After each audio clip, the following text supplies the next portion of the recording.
কোনো সহনশীলতা নাই, যে ধরনের মব সন্ত্রাস বন্ধ করবে এ ধরনের দৃঢ় ভূমিকা নিচ্ছে না। জনাব রহিন হোসেন প্রিন্স, আপনাকে দিয়ে আলোচনাটা শুরু করি। যেমনটি বলছিলাম যে ইতোমধ্যে আমরা দেখছি মাজারে হামলাকে কেন্দ্র করে রাজনৈতিক অঙ্গনে কাদা ছোড়াছুড়ি শুরু হয়ে গেছে, কিন্তু ঘটনার গভীরে যদি আমরা প্রবেশ করতে চাই, এটি কি আসলে বিচ্ছিন্ন কোনো ঘটনা নাকি দীর্ঘদিনের মব ভায়োলেন্সের ধারাবাহিক প্রক্রিয়ার অংশ? আপনাকে ধন্যবাদ, সৌরভ ভাইকে ধন্যবাদ, যারা শুনছেন এই রাতে তাদেরকে শুভেচ্ছা জানাই। না, প্রথমে আমি একটু বলে 2-3টা পয়েন্ট একটা আগে কংক্রিট একটু করতে চাই।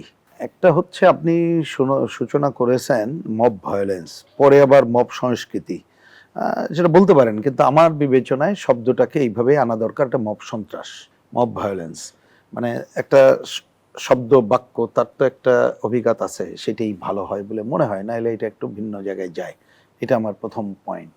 দ্বিতীয় যে পয়েন্টটাকে আপনি তুললেন যে এই যে ঘটনাবলী এবং রাজনৈতিক অঙ্গনে কাদা ছোড়াছড়ি, একটা এখানে মনে রাখা দরকার যে রাজনৈতিক অঙ্গনে তো যার যার বক্তব্য বলবে, কিন্তু এবং কাদা ছোড়াছড়িও আছে। কাদা ছোড়াছড়ি বলতে যে নেগেটিভ নেতিবাচক ধারায় ব্যবহার করা হয়, আগেও ছিল না তা না, কিন্তু সাম্প্রতিককালে এমনভাবে আমাদের ন্যূনতম যে সংস্কৃতির ধারা ছিল সেইটার এত বেশি ডিট্রিট করছে, পেছনে চলে আসছে, তাতে করে কোনো সহনশীলতা নাই এবং ঘৃণা জাগ্রত করা, ঘৃণা বিদ্বেষ ছড়ানো, যেটা রাজনীতির সাথে যায় না। যদি বলি রাজনীতিতে মতপার্থক্য সেইটা যায়, তার বাইরে ঘটনাগুলি ঘটছে।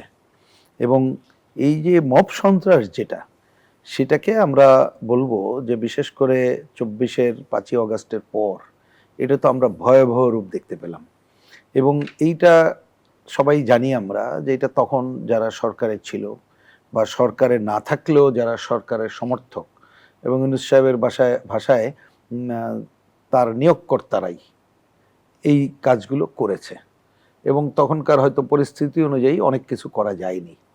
সেই ধারাবাহিকতা একটা ন্যূনতম গণতন্ত্রের পথে যাত্রার জন্য আমরা যে নির্বাচনের মধ্য দিয়ে যত বিতর্ক থাকুক না কেন যে জায়গায় পৌঁছেছি, এইখানে তো আমাদের কাম্য ছিল না। কিন্তু এইটা আমার বিবেচনায় প্রথম সরকার এখনো পর্যন্ত যে ধরনের মব সন্ত্রাস বন্ধ করবে এ ধরনের দৃঢ় ভূমিকা নিচ্ছে না। কেন নিচ্ছে না? আচ্ছা, আসছি, নিচ্ছে না এটা একটা, এই না নেয়ার কারণে পুরনো যে ধারাবাহিকতা সেটা অব্যাহত থাকছে, এবং এইটার স্থানীয়ভাবেও যেমন থাকে, উপর থেকেও থাকে, নানা মাত্রায় এই জায়গাটা থাকে। আমার ধারণা সরকার এখনো পর্যন্ত মানে সব কথা বলার সময় আসেনি, কিন্তু যে সময় কথা বলছি, কত 80 দিন বা কয়দিন এই সরকার হলো, 3 মাস হলো, 3 মাস হতে গেল, 90 দিন, 17 তারিখ, তাই তো। এই সময়ে সরকার, যে কোনো সরকার একটা ক্ষমতায় আসলে প্রথমে তো তার অগ্রাধিকার সেট করার কথা ছিল, যে আমি অগ্রাধিকার এটা করবো 1, 2, 3 করে।